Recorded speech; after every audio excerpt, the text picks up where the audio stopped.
Écoutez, Sirot Chelek Yud Aleph, Sira Aleph sur Tetzavé. Sur le début de la paracha, Vata Tetzavé, Rashi, il note les mots Vata Tetzavé, Zach, et il explique, ça doit être sans déchets, sans shmarim. Comme on a enseigné dans Menachot, on doit prendre des olives sur le dessus de l'olivier, etc. A priori, il y a plusieurs questions. Première question, Rashi, il n'explique pas le mot Zach, parce qu'a priori, c'est quelque chose qui est compréhensible. On comprend que Zach, ça veut dire pur, ça veut dire il n'y a rien dedans, il n'y a rien d'autre que de l'huile, elle est pure. Et Rachid, il vient pour dire, elle est pure de quoi? Il n'y a pas de shmarim, il n'y a pas de déchets. Mais c'est évident ça aussi. Pourquoi tu as besoin de le dire? Deuxième question, quand il y a écrit Levona Zaka, là Rachid ne vient pas te dire, ah c'est pur de quoi? Troisième question, quand Rachid ramène que c'est sans shmarim, il te dit quoi? Comme on enseigne dans Menachot. Mais pourquoi tu as besoin d'une preuve pour dire que pur ça veut dire sans déchets? C'est évident. Quatrième question, a priori, Rachid n'a pas l'habitude tellement d'apporter des preuves avec des sources de la halakha. Et quand on voit que Rachid, juste après, il explique Katit, alors il explique, on brisait les olives, la deuxième huile, elle était sous là pour la menorah, etc. Et Rachid, il te donne pas la source de la Gemara là-bas. Pourquoi Rachid, ici, il a besoin de te préciser, après le sens simple, ça vient de ce qu'on a enseigné dans Menachot. Cinquième question, quand Rashi note les mots de Menachot, il note quoi? Là-bas, on prenait l'olive au sommet de l'arbre, etc. Mais je comprends pas. Tout l'important ici, c'est de dire on faisait de l'huile d'olive pure. Donc, tu aurais dû souligner là-bas le passage de la Gemara qui dit quoi? Qui dit on va concasser l'olive. Non! Toi, tu viens souligner le fait qu'on le prend au-dessus de l'arbre, que ça, a priori, c'est complètement essentiel, mais que c'est complètement accessoire. Mais l'essentiel, qu'on va le briser, qu'on va le concasser, ça, tu dis même pas, tu dis verrouler. Comment c'est possible? Sixième question, pourquoi Rachid précise qu'on a enseigné dans Menachot? Normalement jamais il dit on a enseigné, point. Et si tu dis Menachot déjà, alors pourquoi tu ne dis pas Torah de Kohanim, comme c'est expliqué à un autre endroit, où Rachid cite les deux, et qu'on voit que dans Torah de Kohanim aussi on en parle? Septième question, Rachid, il note Ve'ata tetzavé, point, zach. Et après il explique. Mais ici tu es juste en train d'expliquer le mot zach, pourquoi tu as besoin de noter Ve'ata tetzavé? On est obligé de te dire que Rachid s'il ramène ça, c'est aussi en tant que preuve, alors dans ce cas-là, c'est quoi la preuve en citant Ve'ata tetzavé? Et deuxième question, si maintenant tu me dis qu'il y a vraiment une preuve et que la preuve elle est dans Vatat Tetzavé, donc c'est de la Torah, pourquoi tu as besoin d'apporter Menachot que c'est que de la Gemara? Alors l'explication c'est la suivante. En vérité, dans le passage on voit quoi? Shemen Zait Zar Katit Lamaor. Alors on aurait pu penser quoi? Shemen Zait Zar, c'est de l'huile d'olive pure. Katit, et l'olive elle doit être concassée. Comme on dit, c'est Zaït Zarkatit. Tu comprends bien que ce qui doit être concassé, Katit, c'est bien l'olive, c'est pas l'huile. Donc, de là, on voit quoi? Zaït Zarkatit, l'olive pure et concassée. Ça aurait été difficile de dire que c'est l'huile qui doit être pure. On aurait pu répondre, mais Rabbi dit c'est Dochak, on aurait pu répondre de dire quoi? Alors d'abord, la Torah elle dit les caractéristiques de l'huile, qu'elle doit être d'olive, qu'elle doit être pure, et après on te dit comment tu dois la faire l'huile. Mais c'est un peu Dochak. Donc du coup, le sens simple du verset, a priori, c'est de dire que c'est l'olive qui doit être pure. Et c'est pour ça que ça, c'est l'avis du Ibn Ezra. Et il précise là-bas, il ne doit pas prendre des olives qui ont été à moitié mangées par les oiseaux, qui ont un peu pourri. Il doit prendre les meilleures olives, parce que c'est l'olive qui doit être pure. En vérité, c'est ça que Rashi vient contester. Rashi, il vient se faire son commentaire uniquement pour repousser le fait que c'était l'olive qui était pure. Rashi vient t'affirmer, regarde, regarde, c'était l'huile qui était pure et pas l'olive. Pourquoi? Déjà, il vient te dire Blish Marim, c'est sans les déchets. Tu comprends bien que sans les déchets, sans les grumeaux, on parle de l'huile, pas de l'olive. Donc ici, il vient pas Rachid t'expliquer c'est quoi Zar. On sait très bien c'est quoi Zar. Il vient t'expliquer que ici, c'est l'huile qui est pure et c'est pas l'olive. Même si c'est contre ce qu'on aurait pensé a priori en lisant le verset simplement. Et c'est pour ça que Rachid vient ajouter les mots Vatat Tetzavé pour expliquer, regarde, Vatat Tetzavé, ça a été donné dans le désert. Donc ça veut dire qu'ils ont dû faire cette huile d'olive dans le désert. Maintenant, il n'y a pas d'arbres qui poussent dans le désert. Ils n'ont pas pu prendre des olives dans le désert. Donc ça veut dire que forcément, ils avaient ramené de l'huile depuis l'Égypte. Et donc forcément, c'était l'huile qui était pure. Ils n'ont pas été prendre des olives, tu peux pas dire qu'ils ont pris des olives, ils les ont gardées pendant tel temps d'années, tant de temps, et seulement après ils ont été concoincés les olives. Forcément qu'ils ont pris de l'huile déjà. Dans l'huile que eux ils avaient pris, on ne pouvait pas reconnaître si c'était de l'huile qui venait de telle olive qui était un peu mangée ou un peu truc. Non, on ne savait pas de quelle olive ça venait, c'était de l'huile. Maintenant que toi tu as l'huile, tu dois vérifier si elle est pure ou pas. En fonction, tu vas l'amener. Et donc ici on parle bien de l'huile qui doit être pure et pas des olives. Alors en vérité, il y en a qui vont vouloir répondre et dire non, Mais en vérité, l'ordre de Vatat Tesavé, il a été donné dans le désert, mais il sera appliqué uniquement en Eretz Israël quand ils vont arriver dans un pays où il y aura des olives.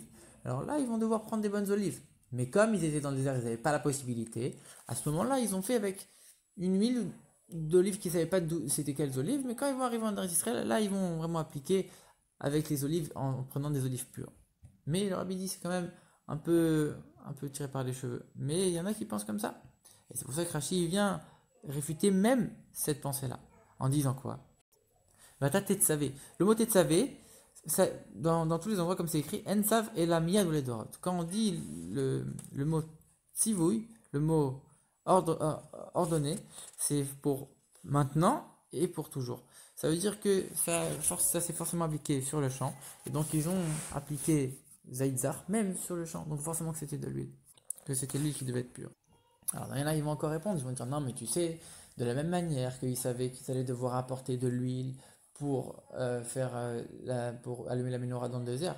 Alors, de la même manière, ils savaient que ça serait de l'huile d'olive pure. Et donc, ils avaient prévu le coup depuis déjà l'Égypte. Et ils ont pris des olives qui étaient pures même en Égypte. De l'huile d'olive qui était déjà pure. Ils savaient que les olives elles étaient pures depuis l'Égypte. Et c'est pour ça que Rashi vient réfuter même ça en précisant le passage de Menachot en disant quoi? Là-bas, il doit prendre les olives au sommet de l'arbre. Pourquoi? Selon l'explication du Ibn Ezra, il dit quoi? Qu'il ne doit pas prendre des olives qui ont été pourries, qui ont été mangées par les oiseaux. En vérité, la Gemara dans Menachot a dit quoi? On doit prendre au sommet de l'arbre.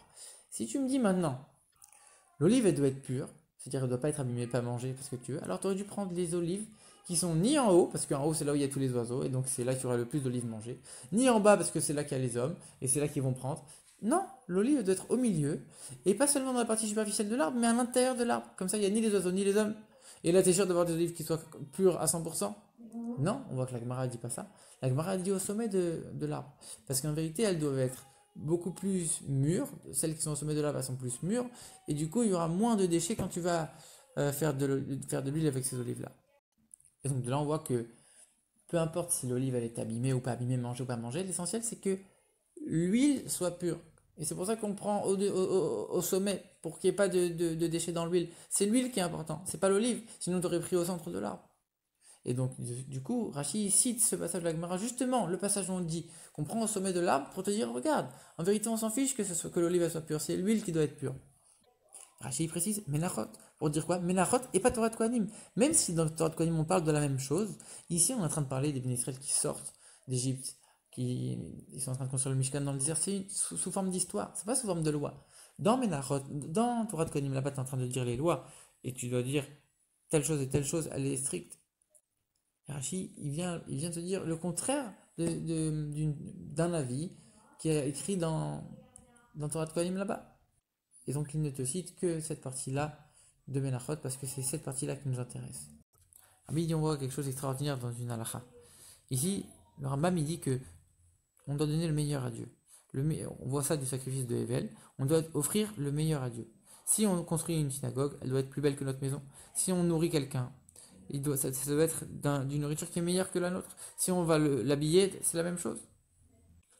Maintenant, il y a une question, est-ce que cette obligation, que ce soit le meilleur, ça s'applique depuis la préparation de la chose ou juste quand on donne la chose? Ça veut dire, est-ce qu'il y a un pauvre, on doit lui donner le meilleur des habits qu'on a tout de suite? Ou alors déjà, depuis le choix de la laine, on va aller choisir une laine de top pour faire un vêtement de top qu'on va donner au pauvre pour qu'il ait le top. Et là-dessus, il y a deux avis. Premier avis, c'est qu'au moment du don, on donne en fonction de ce qu'on a.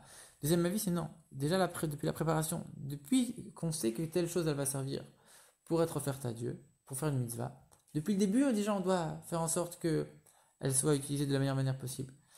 Peu importe si ça va avoir un impact quand on va le donner ou pas. Ça veut dire, si maintenant je prends le top, mais que quand je vais le donner, il n'y aura pas de différence et on verra pas que j'ai pris le top depuis le début, même ça change pas, je dois quand même le prendre. Parce que dès maintenant, ça commence à être pour Dieu. Et il y a un autre avis qui dit non, s'il n'y a pas de différence au final, alors l'obligation ne s'applique pas. Ça, on voit avec le Ibn Ezra qu'il te dit non, depuis la préparation de l'huile, l'olive même, elle doit être pure, l'olive même, elle doit être au top.